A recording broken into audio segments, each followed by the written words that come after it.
Elias profetiza uma seca, e a viúva em Sarepta, Elias, o tesbita que vivia entre os colonizadores de Gileade, confrontou Acabe. Assim como vive o Eterno, Deus de Israel, a quem sirvo, nos próximos anos haverá uma severa seca no país. Não cairá uma gota de orvalho ou chuva enquanto eu não ordenar. O Eterno disse a Elias: saia depressa daqui. Vá para o leste e se refugie próximo ao riacho de Querite, do outro lado do rio Jordão. Você poderá tomar água fresca do riacho, e darei ordens aos corvos para alimentarem você. Elias obedeceu à voz do Eterno. Ele se instalou perto do riacho de Querite, a leste do Jordão. Os corvos traziam comida para ele de manhã e de tarde, e ele bebia a água do riacho. Depois de um tempo, o riacho secou por falta de chuva. O Eterno disse a Elias: vá para Sarepta em Sidom, e permaneça lá. Instrui uma mulher que mora lá a providenciar comida para você. Elias foi para Sarepta e, na entrada da cidade, encontrou uma viúva apanhando lenha. Ele perguntou: por favor, poderia me trazer uma jarra de água? Estou com sede. Quando ela fez menção de buscar a água, ele disse: e também, por favor, traga alguma coisa para eu comer. Ela respondeu: assim como vive o Eterno, o seu Deus, juro que não tenho nada para comer. Tenho apenas uma vasilha de farinha e um pouco de azeite em uma botija. Estou apanhando uns gravetos porque vou preparar alguma coisa para meu filho e para mim. Depois disso, só nos resta morrer. Elias disse: não se preocupe. Faça o que você disse, mas antes, prepare um bolinho para mim e traga aqui. Depois, prepare uma refeição com o que sobrar para você e seu filho. O Eterno, o Deus de Israel, diz: a vasilha de farinha não ficará vazia, e a botija de azeite não se esgotará, até que o Eterno mande chuva sobre a terra e ponha fim a esta seca. Ela saiu e fez exatamente o que Elias tinha pedido, e aconteceu como ele falou. Todos os dias havia comida para ela e para seu filho. A vasilha de farinha não se esvaziou, e a botija de azeite não se esgotava. A promessa do Eterno se cumpriu exatamente como Elias tinha dito. Passado um tempo, o filho da viúva ficou doente. A doença se agravou, e em certo momento, ele parou de respirar. A mulher disse a Elias: por que o Senhor veio aqui, ó homem de Deus? Para interferir na minha vida, expor o meu pecado e matar meu filho? Elias respondeu: traga seu filho para mim. Ele tomou o menino dos braços dela, levou-o para o quarto onde estava acomodado, colocou-o na cama e orou: ó Eterno, meu Deus, por que trouxeste esta desgraça sobre esta viúva que me acolheu em sua casa, tirando a vida do filho dela? Elias deitou-se 3 vezes sobre o corpo do menino, sempre orando: ó Eterno, meu Deus, devolve o fôlego a este menino. O Eterno ouviu a oração de Elias, e o menino ressuscitou. Elias pegou o menino, levou-o para baixo e entregou-o à sua mãe. Aqui está seu filho. Ele está vivo. A mulher disse a Elias: agora estou entendendo. O Senhor é um homem de Deus. Quando o Senhor fala, é o Eterno que fala. Elias desafia os profetas de Baal. Depois de um tempo, no 3º ano da seca, veio a palavra do Eterno a Elias: apresente-se a Acabe. Vou fazer chover sobre a terra. Elias partiu para encontrar-se com o rei. Naquela época, a situação já era muito grave em Samaria. Enquanto isso, Acabe conversava com Obadias, encarregado do palácio, um homem temente ao Eterno. Houve um tempo em que Jezabel tentou exterminar os profetas do Eterno. Obadias reuniu 100 profetas e os escondeu em 2 cavernas, 50 em cada uma, providenciando água e mantimentos para eles. Acabe ordenou a Obadias: percorra a terra procurando nas nascentes e riachos algum capim para alimentar nossos cavalos e mulas. Eles dividiram o território. Acabe seguiu em uma direção e Obadias em outra. Durante sua busca, Obadias encontrou Elias. Ele prostrou-se em reverência e exclamou: é você mesmo, Elias, meu senhor? Elias respondeu: sim, sou eu. Volte e diga ao seu senhor que Elias foi encontrado. Obadias disse: o que fiz para merecer isso? Acabe vai me matar. Assim como vive o Eterno, não há país ou reino para onde o rei não tenha enviado gente à sua procura. Quando diziam que não o encontraram, ele fazia aquele país ou reino jurar que o Senhor não estava lá. Agora você me diz para voltar e anunciar sua presença?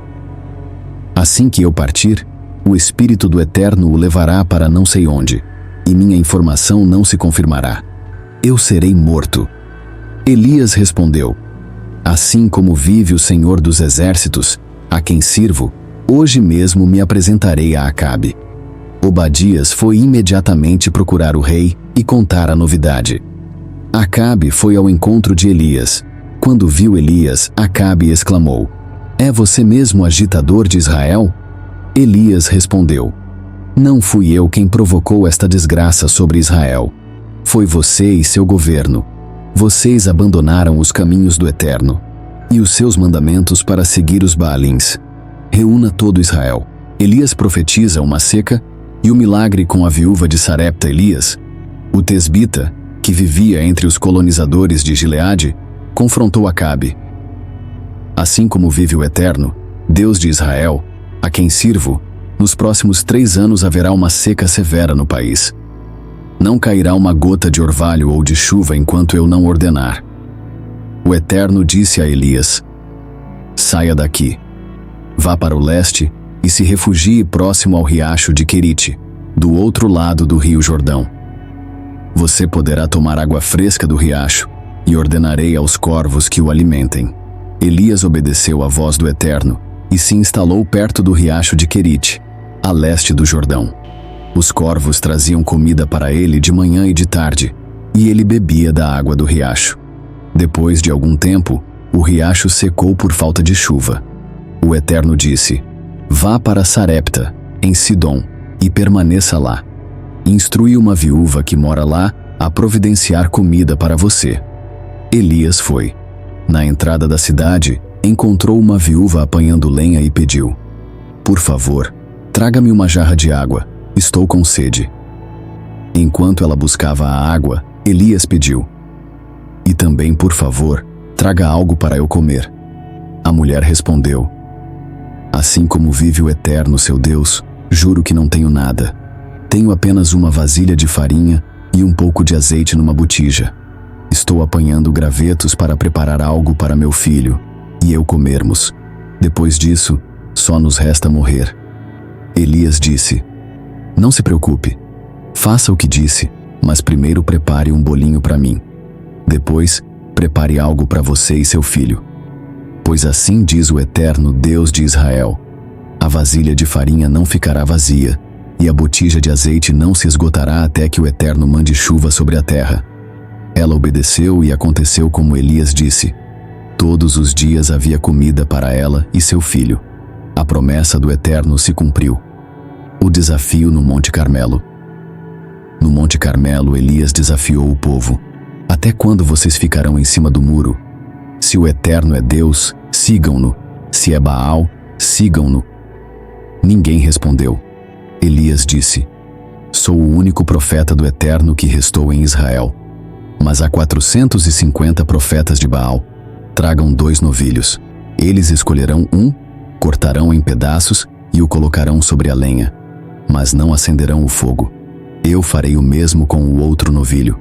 Vocês clamarão aos seus deuses, e eu clamarei ao Eterno. O Deus que responder com fogo, esse é Deus. Os profetas de Baal clamaram pela manhã inteira, mas nada aconteceu. Ao meio-dia, Elias zombou: Gritem mais alto. Talvez seu Deus esteja meditando, ocupado, viajando ou até dormindo. Eles gritaram mais alto e se cortaram com facas até sangrarem, mas ainda assim nada aconteceu. Elias então chamou o povo, refez o altar com 12 pedras, representando as tribos de Israel, e orou: Ó Eterno, Deus de Abraão, Isaque e Israel, mostre que és Deus em Israel. O fogo do Eterno caiu, consumindo o sacrifício, a lenha, as pedras e até a água na vala ao redor do altar. O povo prostrou-se e declarou: O Eterno é Deus. Elias ordenou: Agarrem os profetas de Baal. Os 450 profetas foram mortos no riacho de Quizon. Elias e a chuva. Elias disse a Acabe: levante-se, coma e beba, pois já ouço o som de chuva. Elias orou no Monte Carmelo. Após olhar ao mar 7 vezes, apareceu uma pequena nuvem, e a chuva caiu fortemente. Fuga de Elias. Jezabel, ao saber do massacre dos profetas, ameaçou Elias, que fugiu para o deserto.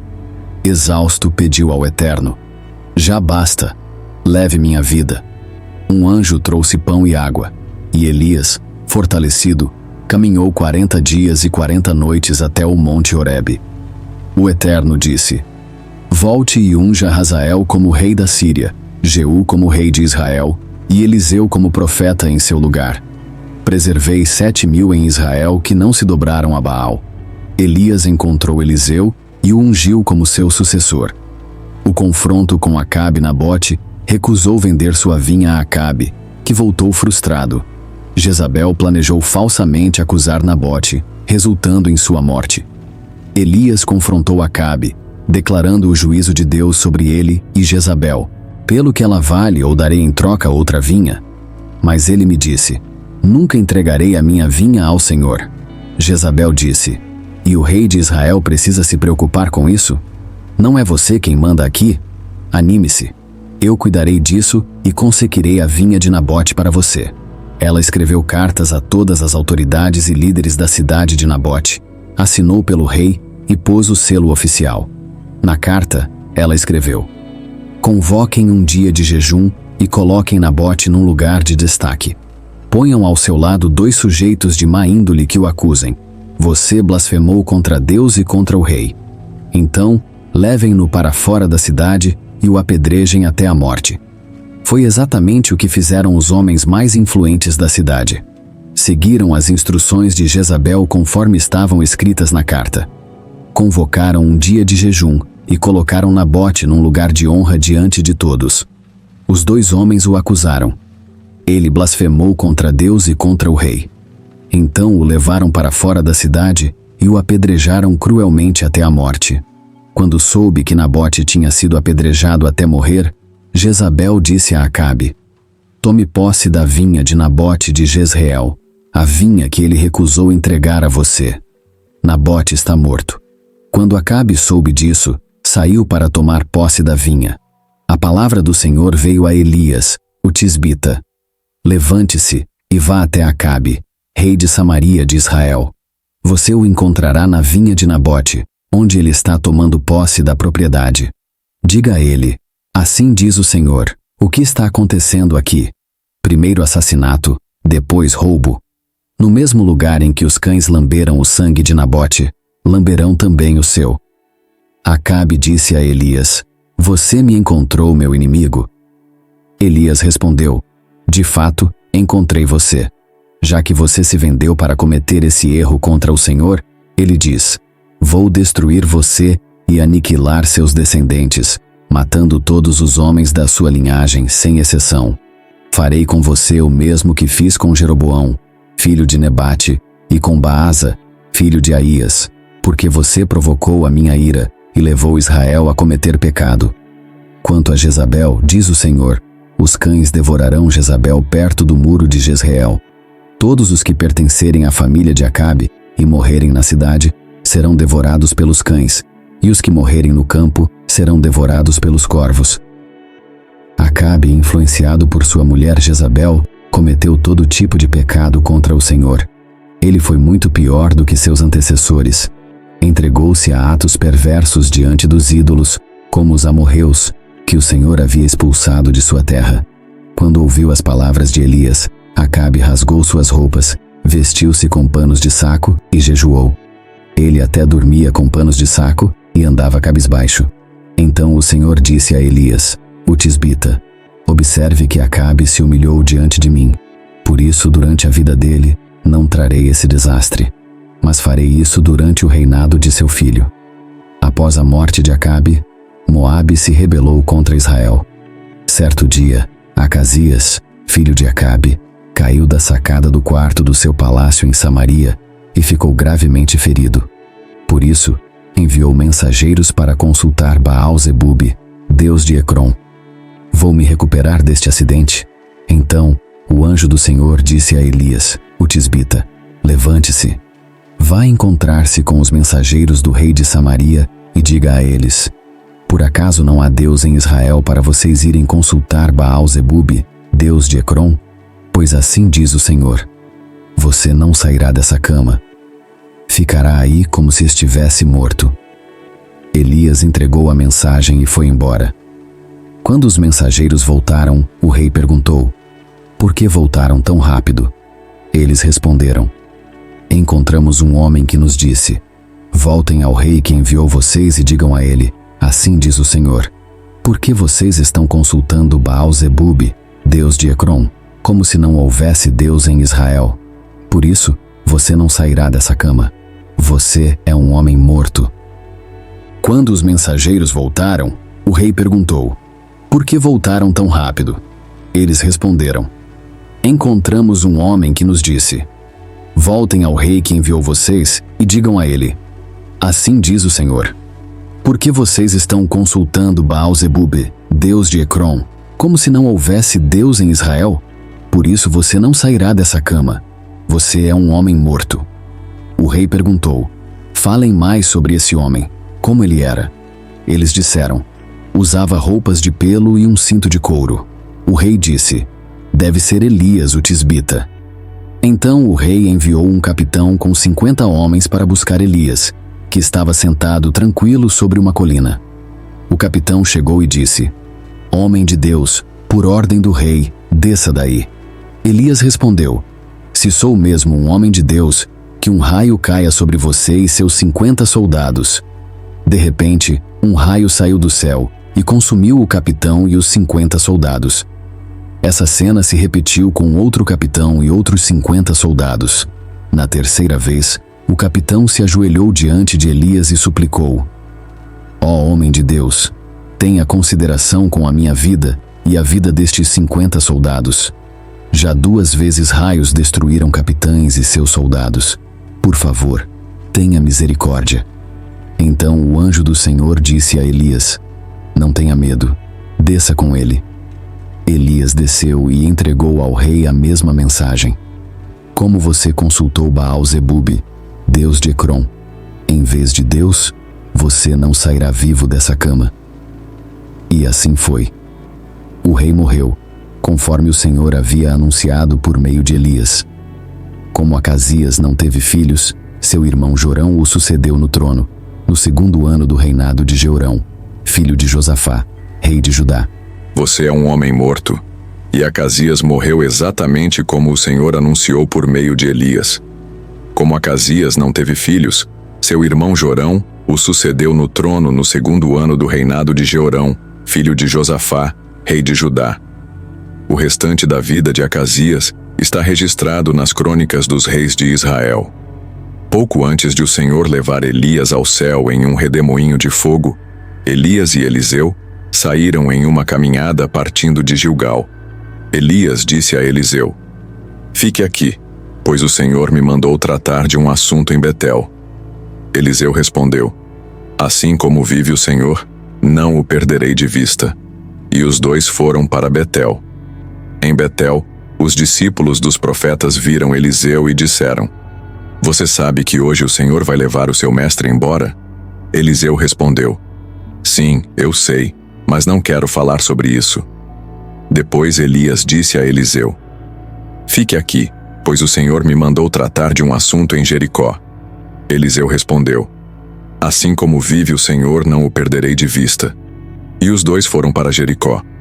Em Jericó, os discípulos dos profetas disseram a Eliseu: você sabe que hoje o Senhor vai levar o seu mestre embora? Eliseu respondeu: sim, eu sei, mas não quero falar sobre isso. Depois, Elias disse a Eliseu: fique aqui, pois o Senhor me mandou tratar de um assunto no Jordão. Eliseu respondeu: assim como vive o Senhor, não o perderei de vista. E os 2 seguiram juntos. 50 discípulos dos profetas ficaram observando de longe, enquanto os 2 pararam na margem do rio Jordão. Elias pegou sua capa, enrolou-a e bateu na água. O rio se dividiu, e os 2 atravessaram em chão seco. Quando chegaram ao outro lado, Elias disse a Eliseu: "O que posso fazer por você antes de ser levado embora? Peça o que quiser." Eliseu respondeu: "Quero receber uma porção dobrada do seu espírito. Quero ser um homem de Deus como você." Elias respondeu: "É um pedido difícil, mas se você me vir quando eu for levado, será concedido. Caso contrário, não será." Enquanto caminhavam e conversavam, de repente, uma carruagem de fogo, puxada por cavalos de fogo, surgiu e os separou. Elias foi levado ao céu em um redemoinho. Eliseu viu tudo e exclamou: meu pai, você era como os carros e a cavalaria de Israel." Quando não havia mais nada para ver, Eliseu rasgou suas roupas em pedaços. Depois pegou a capa de Elias que havia caído, voltou para a margem do rio Jordão e ficou ali segurando a capa de Elias, a única coisa que restava dele. Eliseu bateu a capa na água e disse: "Onde está agora o Senhor, o Deus de Elias?" Quando a capa tocou a água, o rio se dividiu e Eliseu o atravessou. Os discípulos dos profetas de Jericó viram tudo de certa distância e disseram: "O espírito de Elias está em Eliseu." Eles o acolheram e o respeitavam como profeta. Então disseram a Eliseu: "Estamos a seu serviço. Temos 50 homens de confiança. Podemos enviá-los para procurar o seu mestre. Talvez o Espírito do Senhor o tenha levado a uma montanha ou o deixado em algum vale remoto."